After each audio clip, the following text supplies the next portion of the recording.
Hey everyone, I hope you're all doing well as the semester clicks onward. Just a few weeks left. I hope you're all hanging in there. It's always a stressful time. Sorry for the delayed video. UNM was down for a little while. This delayed me reviewing your responses, and once I was able to do that, I realized I wanted to do something completely different than I'd already planned and recorded and so on. So I started over and sort of made everything later. I think it's worth it, or I wouldn't have done it.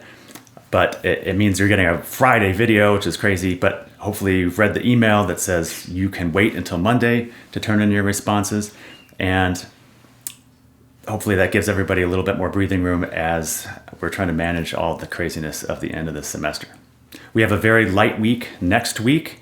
There's just one article you're reading about modeling history, sort of approaching it from a mathematical modeling point of view to make predictions about the future and solve crises. So it kind of overlaps with what we're doing with 7 Cheap Things a little bit.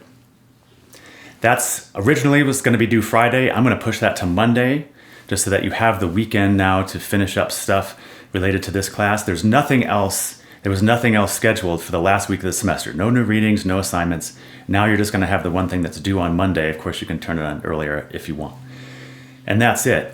There is one other assignment for the class due the last week of finals, or the last day of finals, the end of finals week.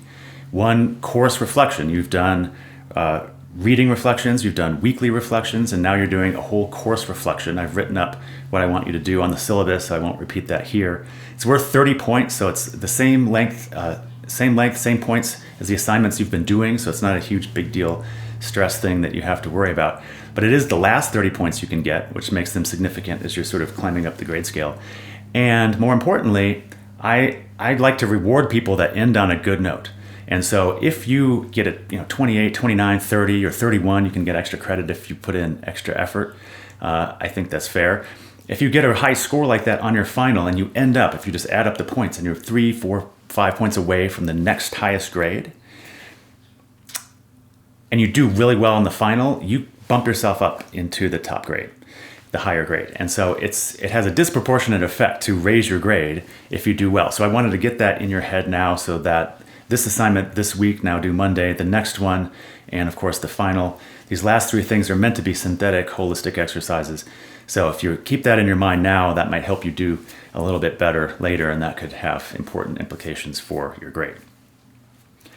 This week, back to the present, we're thinking about this book we've been reading, 7 Cheap Things, in historiographical context. So there's 2 quick videos. I don't know how quick they're going to be. There's 2 videos for, let's be honest, right? Part 1, this part explains more about my motivations with it. I wanted to cover some pros and cons of the book from my perspective and the main takeaway lesson in terms of what I hope we get out of the book in terms of a class about sort of reading history. Part 2 talks more specifically about the book in historiographical tradition and how and why they're using history in the way that they do. So I hope both parts in different ways will be relevant for your assignment this week, and certainly it's relevant for the next couple assignments you'll be doing as we close out the class. Okay, I've mentioned before, I'll mention it again, we're not reading this because it's meant to be educational as a history of capitalism. It's kind of laughable as a history of capitalism because presumably a good book that tried to explain the history of capitalism would have some level of objectivity and balance in terms of, places it worked well, places and times where it worked well, places and times where it didn't, other systems that functioned differently and had comparable or very different results. There's none of that, right? It's very polemic. The use of history is for a very specific reason. And that's why I think it's interesting for us in this kind of class. The book was never assigned or meant to be part of the class because you should believe it to be true or you should adopt the views of the authors. That is not the point. We're using it as a case study of a popular history book that uses history in a very particular way. And it's our job to understand how and why they did that. And this is a course about kinds of history, right? We've looked at a lot of different kinds of history over the last many weeks. And this is a particular kind of history as well. And I think it's a really popular and predominant kind of history. Now, this is a maybe more extreme example. I'll say more about that in a second. But I think it's also representative of a lot of different kinds of histories that we read, many of which are probably more subtle in how they sort of use history. but it makes it almost easier to study an extreme example and see what's going on. We talked a lot about academic history in this class. Most of our examples we've seen in Popkin and Maza have been in that genre. We read about popular histories and the tension between academic history and popular history, culture wars kind of stuff towards the end of both books, towards the end of the first half of the semester. And so this is a particular example of a popular history, and I think it's a particular example of the tension between academic history and the kind of standards and methods that we've been reading about, and how history gets used in this case, which is very different from how it would be used in academic history writing. So for the value for us in working through this book is thinking about how and why they use history. Again, this is a very opinionated example, and that makes it easier for us to see what they're doing and why they're doing it. But I want us to keep in mind that what this book is doing, I think, is applicable to almost every history book, popular and academic. What's interesting about this book is that, for our purposes, is that there's so much history in it, but it doesn't really make a historical argument per se. The point of them using history is to give us a different perspective on the present and what we need to do to make the world better, in their opinion, obviously. And you can totally disagree with the problems they identify and the potential solutions. Again, we're not reading this so that you go away thinking they're right. What I want us to think about is how they use history and whether or not they even needed to. And there's a particular reason why I think they felt they needed to use history that is very common in this kind of popular history book. So we'll get to that. That's mostly the second part. Before we do that, I want to talk about some pros and cons of the book, because it's harder to see it in historiographical perspective if you aren't clear about what it's doing well and what it's not doing well. So, pros and cons from my perspective. I want to emphasize my perspective, okay? We do not have to agree on this. You are not getting graded any differently because you see value in things that I don't, or you dislike things that I like. That has no bearing on it. These are my opinions, but hopefully they make our use of the book in this class a little bit more understandable. So let's start with the disadvantages. If you don't, I think, start with the disadvantages, it's easy to just tune out when people are talking about sort of potential advantages of the book. You're like, well, whatever, because all these other things are so bad. Who cares? So in order to maybe mitigate that approach a little bit, let's start with some of the disadvantages, again, in my view. First of all, I think there's way too much polemic in this book. I think the authors sound condescending at times. You feel like you're being talked down to, as if you're causing all these problems in the world and these authors are coming along and telling you what you're doing wrong. I dislike books that do that because they so easily alienate people right away. You can start reading, just getting through the introduction can be tough if you feel like, you become defensive because of what they're saying. Then you just tune everything else out. And it doesn't matter how many great ideas are in here, because you've already decided they're a bunch of lunatics and that's it. You're not going to listen. So I think that's a real disadvantage of the book, and just the style, just the writing style. Methodologically, I think it's really poor history writing. The claims they make, the causation, the inferences they make, the evidence they present to support a very broad conclusion or historical interpretation, super thin. The claims would never stand up, I don't think, in any scholarly peer review in terms of making a historical argument. This is not strictly an academic history book, so it doesn't need to meet those standards of peer review. But methodologically, it's just not rigorous enough in how they use evidence to support their particular arguments. There's obviously a lot of cherry picking in terms of historical examples, right? They think they understand how capitalism has developed historically, and they're going to give you examples that support that. And you can't dispute that these examples do support what they're saying, but you also know you're getting just one side of the story, and that's it. And that violates the golden rule of historical scholarship, which is that you treat the evidence objectively, or at least some semblance of objectivity, to present a balanced view, right? To tell people what the sources actually say. And you can make whatever argument interpretation you want based on the sources, but you can't just sort of pick one side of the story, which they obviously do. So that's a problem. Another problem, there's a long list of problems. I'm trying to just hit the highlights here. Way too much comes out of left field, in my opinion. Both historical interpretations that they give and comments on today's world, society, government, and so on. I asked for problematic statements that you found in your summaries. There's a lot to choose from. And so I was curious as to what you thought the most egregious examples were. There's a lot of agreement, actually. But there's a lot. And I wanted you to think about how much there was in terms of things that they say that don't seem to be adequately supported.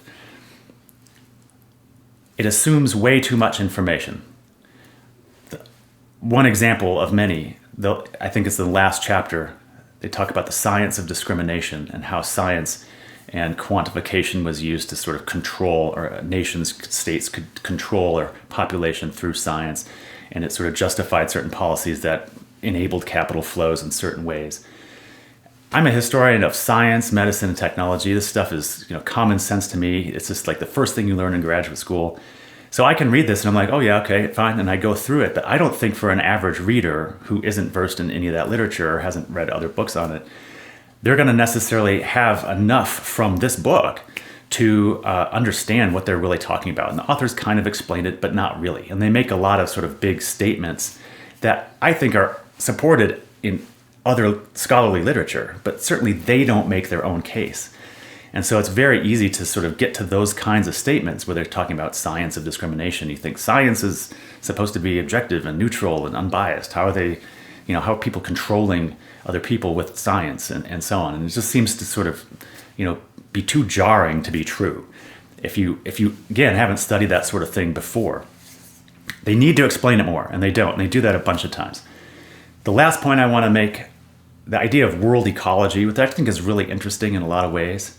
There's a point, though, at which I wonder if that kind of idea, that kind of construction or theory becomes so vague and it's just so nebulous that it's a cool idea, but maybe not that helpful. So now that we think of, capitalism in this sort of world ecology and historically embedded in all these things, okay, now what? So what's the payoff for that theory? Because there's a lot of ways you can look at capitalism. World ecology is one of them. What's the payoff?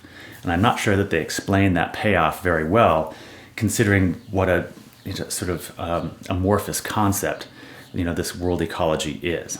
I think it's still interesting. I like it. It's one of the things I do like about the book.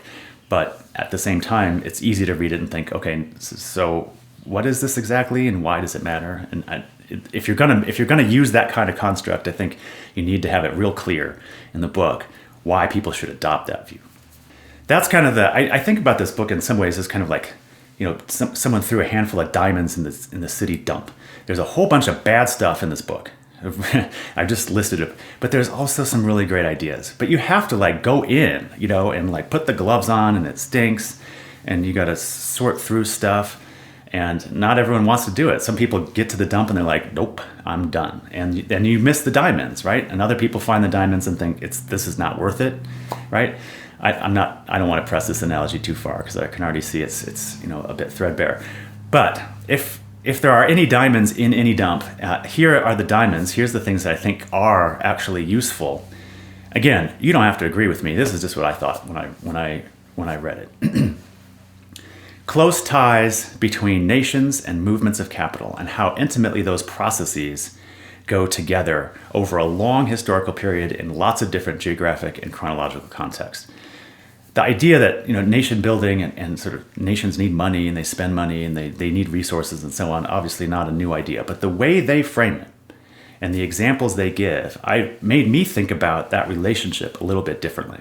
And maybe that speaks to my own ignorance. I'm sure it does to some extent, but I thought that was kind of interesting to think about how nations are constantly sort of embracing these crises of capital and finding new ways to keep capital flowing. And that is dependent the development of nations is dependent on keeping that movement going. The notion that capitalism lives on the frontiers, and that as long as there's a new frontier to help facilitate cheapness, right, both in terms of lower price, but also in terms of a place where things can be devalued, right, because it's sort of on the periphery of what you know and what you care about. I thought that was a very interesting idea that I hadn't thought about before, sort of the importance of the frontier in terms of creating capital flows. And of course, this raises some interesting questions that they don't really fully answer. Well, what happens when there's no more frontiers? Is there ever going to be an end to frontiers? Are we constantly going to find new ones? There's a lot of places on Earth that haven't been, fully, exploited or used. I don't mean exploit in a negative context, but haven't been sort of taken advantage of. There's the moon. There's stuff on Mars. We just made oxygen on Mars. I mean, there are new frontiers, right? But there's also, non-physical frontiers like the digital world. I mean, who can deny that was a sort of a new frontier of generating capital flows? So maybe we're always going to be able to find a new frontier no matter what's going on. That's a more of a philosophical question that they don't address, that I think maybe they could have. But this idea of the frontier, I think, is interesting. Cyclical crises of capital flows. There's this sort of repeating element to history. We've talked about, and I think this is interesting for this class, because we've talked about linear history versus cyclical history, and you see how important a cyclical history is to their book and their argument about today's society and how we should sort of move forward. If history doesn't have these repeated crises of capital, their whole argument doesn't work. It's absolutely central. So you have to be willing as a reader to sort of adopt this idea of cyclical history. And we've read a little bit about that and that versus linear history in the past. So I hope you can incorporate that kind of thinking and that question into your analysis of how this fits into the historiographical tradition. The nature-society binary. They talk about binaries in a lot of different cases because they're trying to, I think, show how capitalism, capital flows reinforce a lot of binaries that we might want to get away from, like male and female and good and bad. And the most important one for them is society and nature. And when we see these as separate things, there's a big problem. And they start with an early example of Columbus coming and seeing, indigenous people as nature. They're resources to be exploited, like beaver pelts or something. They're just there. They're not part of humanity.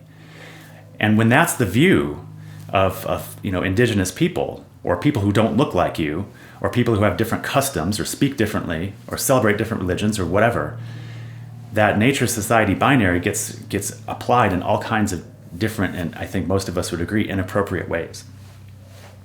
And in a lot of ways, I think the book is trying to suggest this is still going on. We still have this nature-society binary. And it's probably not helpful when we're thinking about problems like climate change and our interface as humans, as a species, with the planet. That's their view anyway. But I think that thinking about how much is there a divide or a binary between nature and society, how separate are they? How integrated are they? We can all come to different conclusions on that based on our own experience and things we've read and things that we're interested in and our core values and our politics maybe and so on.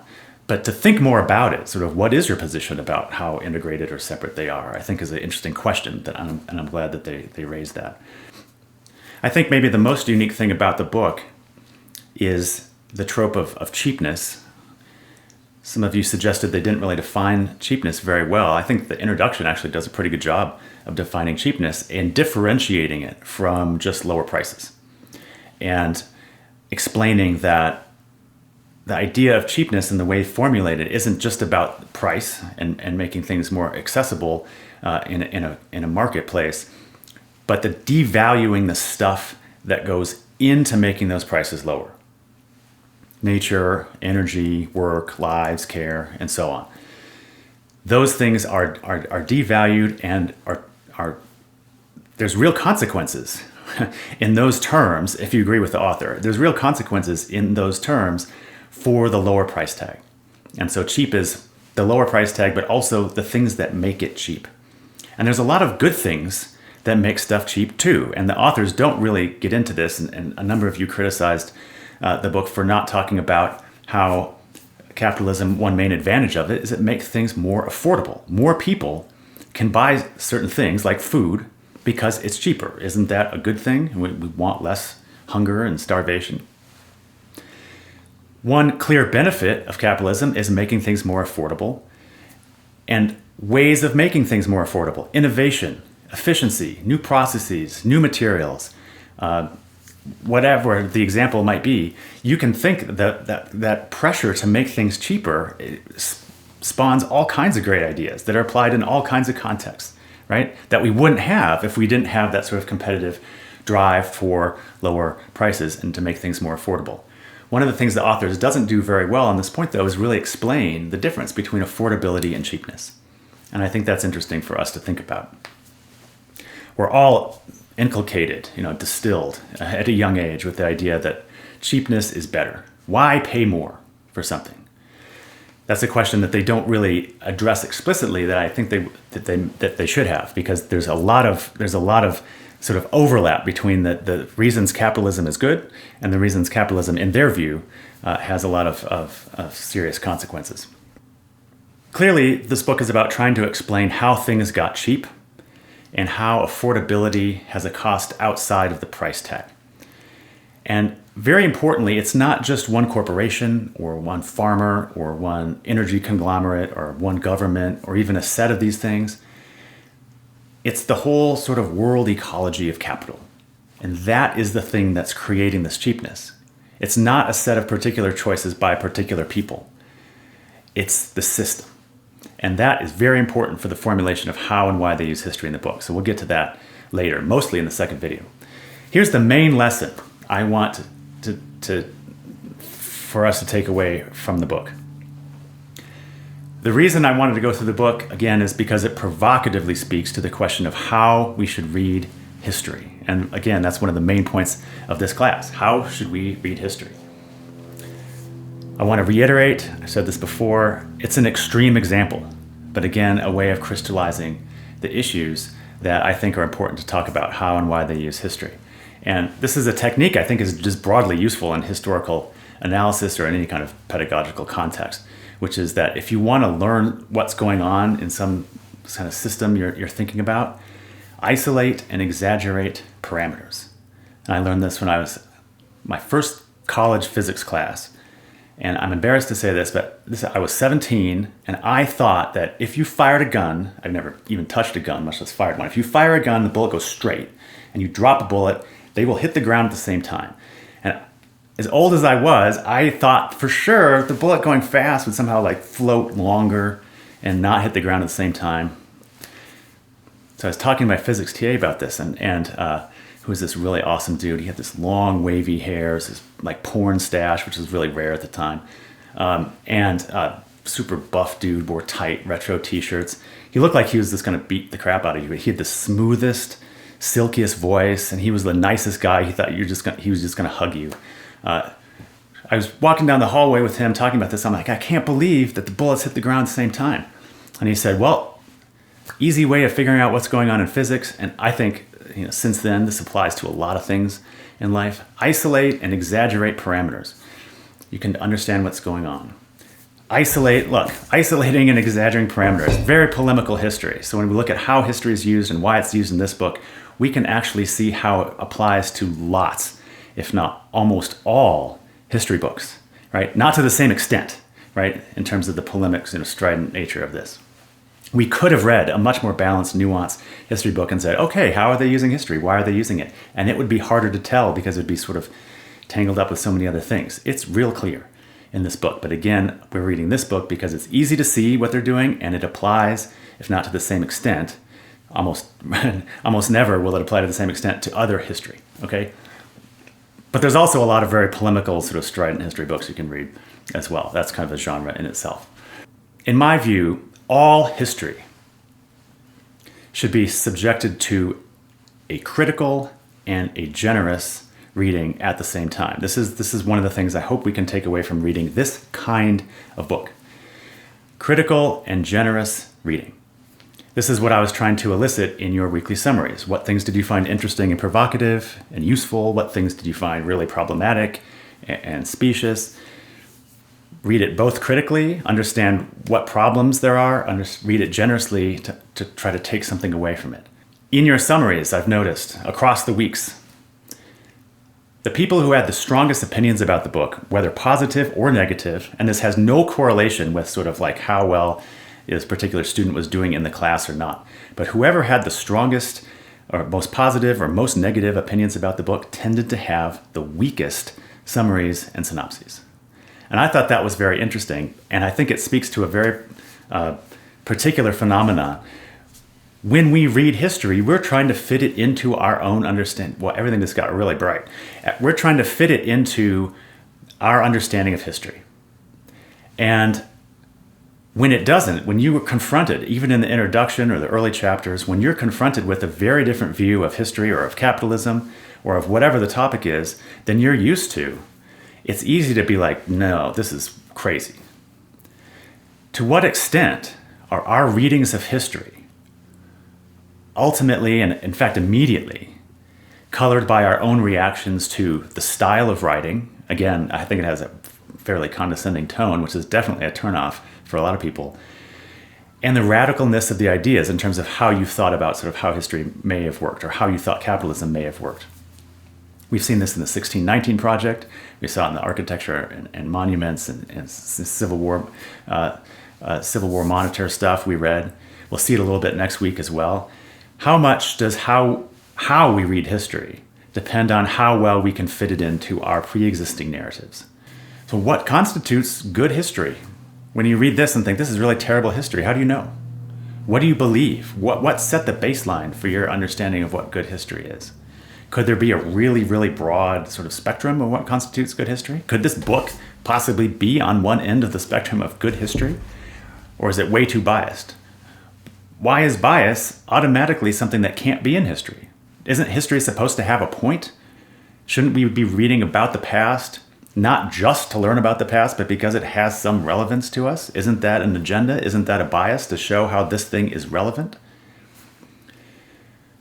Is that how history is used in this book? Is that how history is used in all books? I think we'll talk more about this next week in the What is History For sort of wrap-up lecture. But I think almost all history has a distinct agenda and uses history to make a point about the present. Clearly, and you've read some of these probably, specialized academic history books are all about reconstructing the past. They're about telling other people, largely other specialists in that field, what happened and documenting it beyond dispute. This is what happened. Here's the documentation. Maybe there's some, discussion of relevance or significance, but it's really about establishing what happened and trying to understand how it's relevant sort of to the immediate past and present of the time period. Very little big picture generalizations, not a lot of discussion about how it's relevant to the present day. It's really just about that time and that place and those people and those documents. But whether you're talking about that kind of academic specialty writing, or you're talking about a popular history book, or you're talking about a kind of a radical popular history book, being able to read both critically and generously is necessary for all history, however staid and academic it might be, however flamboyant and sensationalist it might be. Because history really, I think, is fundamentally about expanding perspectives. Have you ever used those little viewfinder toys where you look through and you put a little disc in and you can click through and it shows you different things? I mean, imagine those are just different perspectives on the past. So, this book in a way is this kind of one little view in the viewfinder that you can click off when it's not useful and kind of come back to when it is. It's just one perspective. You can easily imagine someone writing the exact opposite of this book. 7 same things showing how capitalism has increased their value. It'd be pretty easy to do. You can find historical examples that support that in the same way they found historical examples to support their point. It's a perspective, and that's it. When trying to process different perspectives that you get from different history books, most of which do have some purpose for existing outside of just telling you what happened, we have to read generously and critically. Here's an example of how that might apply in this book. I don't know why I thought of this example, and I apologize if it's totally stupid and useless.